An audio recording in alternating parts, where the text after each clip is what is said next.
भाई मैं अभी एक रीसेंट आर्टिकल देख रहा था, एक रीसेंट न्यूज़ आई है और उसमें मैंने देखा है कि एक इलेक्ट्रिक स्कूटर जो है एक्सप्लोड हो गया, यानी कि उसने फायर को कैच कर लिया और बहुत ज़्यादा गंदे तरीके से, उसने बहुत ज़्यादा अच्छे तरीके से जल चुका है वो। मतलब पुलिस वगैरह बताया जा रहा है वहीं पे थी और ये हाईवे के ऊपर हुआ है बेसिकली। भाई वो तो पैसेंजर शायद से बच गया है, वो चला गया यहाँ से छोड़ के, उसे वहीं पे इधर उधर हो गया, बट वो पूरी स्कूटी का हाल आप देख सकते हैं कितना ज़्यादा बुरा हुआ। और ऐसा ये एक इंसिडेंट नहीं है जो अभी आया है, ये काफ़ी सारे इंसिडेंट आते रहते हैं। और ये क्यों आते हैं, ईवीज में क्या खतरा है हमें, क्या नहीं है, तो कुछ चीज़ें हैं मैं आपसे बात करना चाहता हूँ उनके बारे में। कुछ मेरा ओपिनियन है, कुछ मैंने फैक्टर्स निकाले हैं इंटरनेट पे से, जो कि आप बताना आपको क्या सही लगता है क्या गलत। आप भी अपना ओपिनियन शेयर करना कमेंट्स में, बट ये वीडियो मैंने सोचा कि आपकी नॉलेज के लिए बनानी चाहिए। तो इस वीडियो को शुरू कर दे दोस्तों, लाइक जरूर कर दें, चैनल को सब्सक्राइब भी आप कर लीजिएगा एंड स्टार्ट करते हैं इस वीडियो को। अब ये जो केस आया ना दोस्तों, आज की डेट में आई है, दिल्ली गुड़गांव वाले हाईवे पे हुआ ये केस। और यहाँ पे ये जो स्कूटी है इसने पूरी ये जल के राख हो चुकी है और बिल्कुल इसमें आप देख सकते हैं इसका फिर सिर्फ और सिर्फ ढांचा बचा हुआ है अंदर का, सिर्फ और जिस स्ट्रक्चर के ऊपर ये बनी थी सिर्फ वही बचा है, जो लोहे का पार्ट्स था बेसिकली, तो वही सब बचा हुआ है। बाकी पूरी स्कूटी जल के राख हो चुकी है। और यहाँ पे इतनी बुरी तरह फायर कैसे लग जाती है ईवीज में अपने आप ही, तो क्या सीन होता है। तो देखो इसमें ना कई तरह के रीजंस होते हैं, ईवी में आग लगने के काफी सारे रीजंस होते हैं।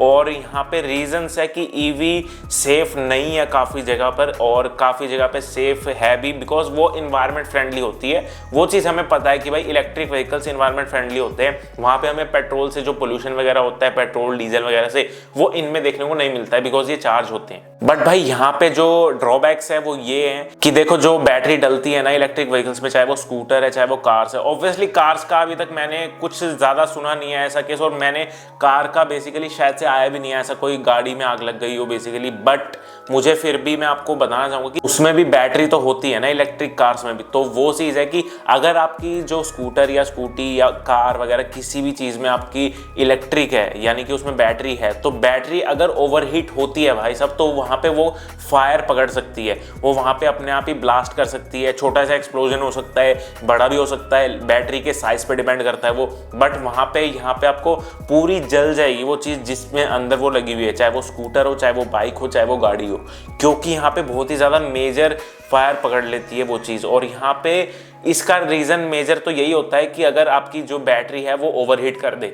बाकी जो दूसरे फैक्टर्स होते हैं भाई उनमें काफी सारे रीजंस आ जाते हैं, जैसे कि बैटरी में कुछ दूसरा फॉल्ट है, यानी कि हीटिंग का तो चलो छोड़ो, अभी वैसे भी विंटर सीजन है, मुझे नहीं लगता ये जो केस आया ना भी न्यू वाला, इसमें हीटिंग का मेरे को तो नहीं लगता कि इशू होना चाहिए, बिकॉज जो गर्मियों के मौसम में है ना बहुत ज्यादा हीट चलती है। और भाई जब आप रोडों पे चलते हैं ना तो बहुत ज्यादा हीट होती है, उस टाइम आपकी ओवरहीट ज्यादा करती है बैटरी। बट अभी ठंड का मौसम और बहुत ज्यादा कूल मतलब रहता है एनवायरनमेंट, तो उसमें मेरे को लगता है कि यहाँ पे हीटिंग की वजह से वो ब्लास्ट हुआ है। मेरे को लगता है उसका कुछ और रीजन मिलेगा, अब वो ब्रांड आइडेंटिफाई अभी तक नहीं हुआ है, बट शायद से यहाँ पे वो ओला या एथर का बताया जा रहा है, जो लोग स्पेक्यूलेट कर रहे हैं। बट ये कोई एलिगेशन नहीं है कि उन पे लग चुका है, कंफर्म हो चुका है, बट ऐसे किसी भी ब्रांड का हो सकता है वो।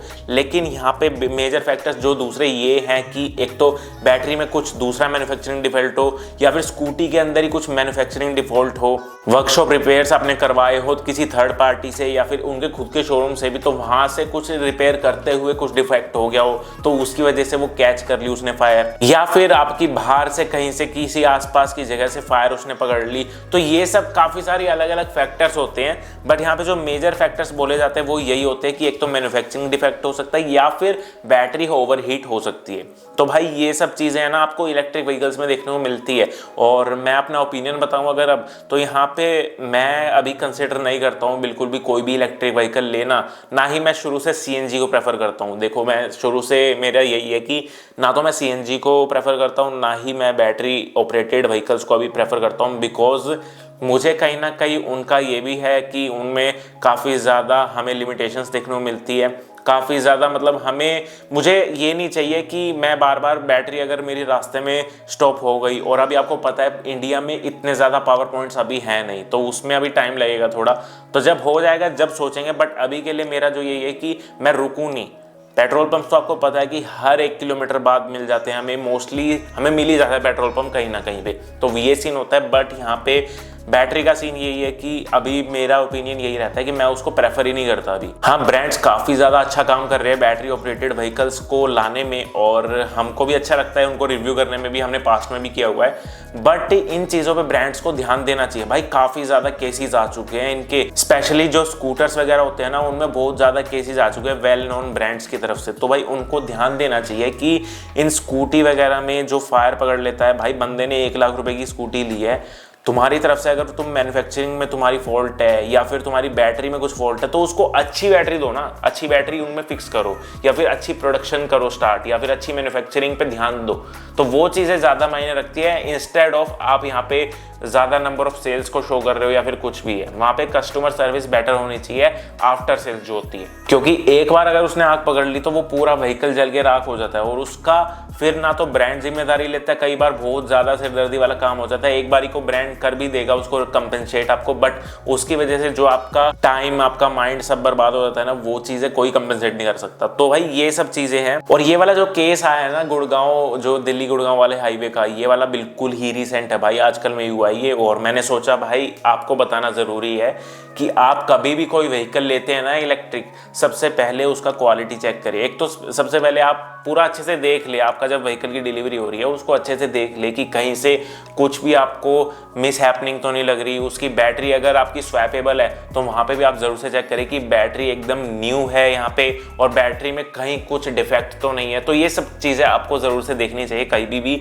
इलेक्ट्रिक व्हीकल आप परचेज करते हैं तो। और यहाँ पे ब्रांड्स को भी इन सब चीज़ों की जिम्मेदारी लेनी चाहिए भाई। अगर आपके, चलो ठीक है, आपके व्हीकल में कभी के बार की बात है कि आ गया कोई मैन्युफैक्चरिंग डिफेक्ट या फिर वैसे हो गया, ओवरहीट हो गई बैटरी, तो उसका भी आपको जिम्मेदारी लेनी चाहिए ताकि कस्टमर को प्रॉब्लम ना हो, बिकॉज उसके तो पैसे लग गए ना, वो पूरी जल के राख होगी। और दूसरी आपकी जिम्मेदारी बनती है जो कि कस्टमर है, यानी बेसिकली हम लोग, कि भाई हमको ध्यान रखना चाहिए कि कभी भी कोई भी व्हीकल हो, चाहे वो इलेक्ट्रिक हो चाहे पेट्रोल डीजल वाला हो, उसको कभी भी हीटेड एरिया के पास नहीं रखना चाहिए। या फिर कहीं पे आपका मान लीजिए कोई काम हो रहा है, या फिर कहीं पे आग लगी है, या फिर कहीं पे किसी हीटिंग वगैरह की फैक्ट्री वगैरह है, उनके आसपास ज़्यादा हीट होता है, तो वहाँ पे कोई भी व्हीकल खड़ा नहीं करना चाहिए। फायर क्रैकर्स बर्न होते हैं, वहाँ पे कभी भी खड़ी नहीं करनी चाहिए स्कूटी वगैरह। ये सब चीज़ें आपको ध्यान रखना चाहिए, तभी जाके आप सेफ रहेंगे। बट भाई ये इंसिडेंट काफ़ी ज़्यादा बड़ा लग रहा है मुझे, बिकॉज जो हालत है ना स्कूटी की, वो देख के बिल्कुल ऐसा सा अजीब सी लग रही है फीलिंग कि भाई ऐसा भी हो सकता है। तो आप लोग इस चीज़ का ध्यान रखें। जो मैंने पॉइंट्स बताए ना आपको, उन चीज़ों का आपको ज़रूर से ध्यान रखना है दोस्तों। एंड मुझे बस आपके साथ शेयर करनी थी ये स्टोरी एंड कुछ इंपॉर्टेंट पॉइंट्स जो आपको रिमेंबर रखने हैं एज अ कस्टमर, जो ब्रांड्स को रिमेंबर रखने हैं। अगर वो ब्रांड्स में से कोई भी ये वीडियो देख रहा है तो आप लोग भी प्लीज़ अपनी मैन्युफैक्चरिंग डिपार्टमेंट को ये सब चीज़ें फॉरवर्ड करिए ताकि कस्टमर को कोई प्रॉब्लम ना हो आपकी एंड से। एंड एक मेजर चीज़ कि आप लोग जब भी किसी ब्रांड का व्हीकल ले तो याद रखना या फिर रिमेंबर रखना कि आप एक वेल नोन ब्रांड का ही व्हीकल ले रहे हैं। बिकॉज यहाँ पे अब जो है ना लोकल ब्रांड्स काफ़ी सारे आ गए इलेक्ट्रिक के मामले में। इलेक्ट्रिक व्हीकल्स के मामले में देखेंगे, कोई ब्रांड ऐसे ही खुल गया उदयपुर में, कोई ब्रांड ऐसे ही खुल गया कर्नाटका में, कोई ब्रांड ऐसे ही खुल गया दिल्ली में, जो कि आपको आउटसाइड सिटीज में नहीं मिल रहा, सिर्फ उसी सिटी में चलता हुआ दिख रहा है। तो ये भी हो रहा है आजकल। तो आपको ये नहीं करना, आपको एक नेशनल ब्रांड का व्हीकल लेना चाहिए मेरे ख्याल से। जो मेरी प्रेफरेंस रहेगी, थोड़े पैसे फालतू लगते हैं बट भाई आपको थोड़ी सी तसल्ली रहेगी उससे कि आपका अगर कोई मिसहैपनिंग होती है व्हीकल में तो उसका आपको सपोर्ट ज़्यादा बेटर मिलेगा, ज़्यादा जल्दी रिजोल्यूशन होगा आपके लिए। तो बस ये सारी चीज़ें कवर करनी थी। मुझे उम्मीद है आपको वीडियो पसंद आई दोस्तों। वीडियो पसंद आई लाइक कर देना, चैनल को सब्सक्राइब भी आप जरूर से कर लेकर, काफ़ी इंफॉर्मेटिव वीडियोस आपके लिए लेके आते रहते हैं। फिलहाल इस वीडियो में इतना था, मिलता हूँ मैं एक जल्दी नई वीडियो में। Till then bye bye.